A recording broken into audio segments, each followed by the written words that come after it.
Donc c'est un événement assez exceptionnel avec les flux touristiques qui vont être nombreux cette année.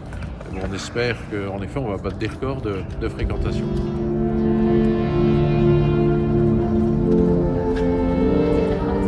Cette œuvre en fait qui vient jaillir de la matière, une sorte de voile qui rappelle un peu le côté spirituel du ballet épiscopal et toute la sculpture plus classique. Et donc Aliénor travaille aussi sur ces contrastes de matière.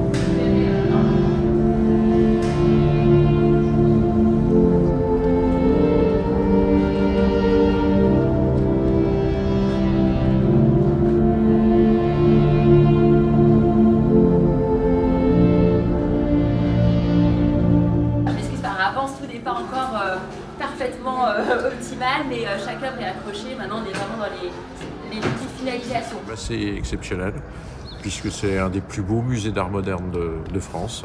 C'est une collection magnifique, donnée par Pierre et Denise Lévy. C'est une collection de collectionneurs, ce qu'on appelle, c'est des coups de cœur.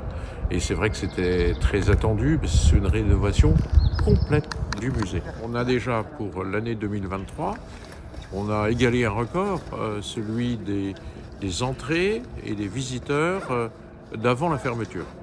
Donc on a fait 40 000 visiteurs, alors qu'il y avait un tiers du musée qui était ouvert.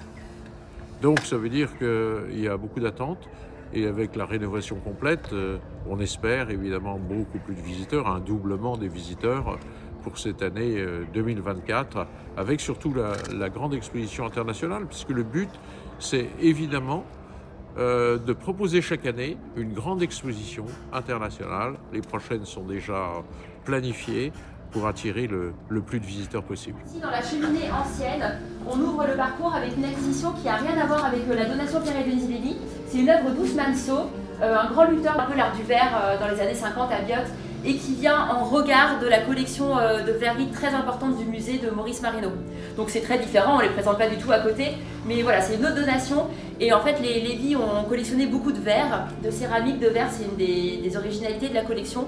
Et donc les donations qui sont venues par la suite continuent un peu dans cette lancée-là, avec cette acquisition d'un ensemble de verreries. Le reste de la salle, ici on aura deux clips, alors c'est dommage, la télé est lente, mais on y est, ça y est. Alors le chantier a été un petit peu long, forcément en deux phases.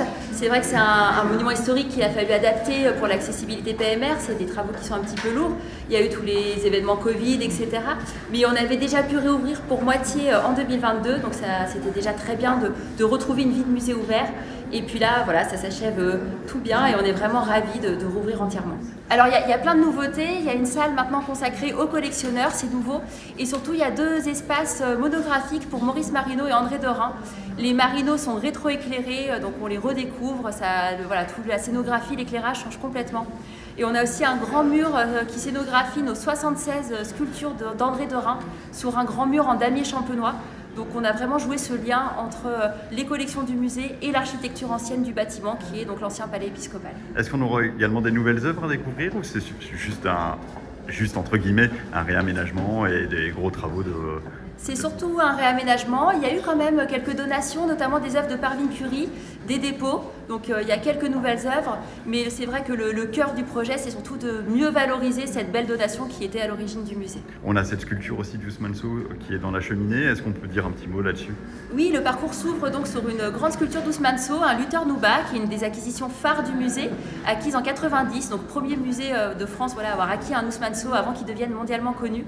Et donc on entre sur ce grand lutteur Nouba qui vient dialoguer avec la cheminée ancienne du palais épiscopal. Ça aussi c'est nouveau, cette disposition. La disposition est nouvelle. L'œuvre, on l'a déjà depuis un petit moment, mais là elle est vraiment valorisée avec cette nouvelle disposition, effectivement.